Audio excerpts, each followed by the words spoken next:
Pat, a lot of readers are asking, how can the world possibly get over this Greek crisis?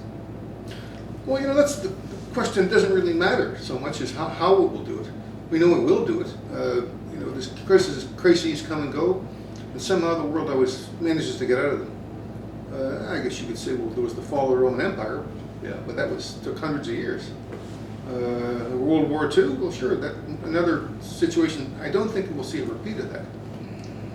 I think what you need to be aware of is that the crisis, the markets turn around before the crisis ends. The markets turn around when people start to see the end of the crisis coming along. And the market has basically been going up since about March of 2009. And we've had a lot of scares and a lot of bad news along the way, and we've seen some setbacks. But basically, it's been going up.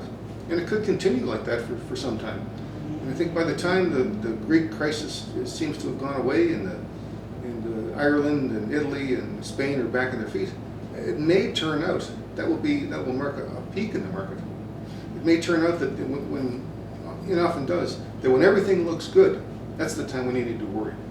Whereas now there's an awful lot of things to worry about, whether it's the finances in Europe or the Iran nuclear testing program, or Syria's civil war going on, Russia's resurgence. And I think you really have to recognize that a lot of crises that you read about in the media, many people have an interest in portraying them as being much more severe, much more pertinent than they really are.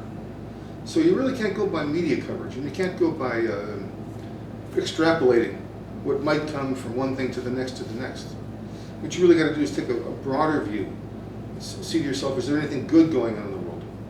And just one thing I think people are underestimating is the availability of energy is going to change a lot in the next few years, thanks to fracking, thanks to the advances in oil and gas production. And I think some of the bears are talking about oil shortages are being worked into various scenarios. But it may well be that we've seen the peak of oil for a decade or two, simply because OPEC won't want to keep prices so high that it speeds up development of new gas sources. So I think now is the time to be ready for an upturn, not to be worrying about the roof coming down on your head.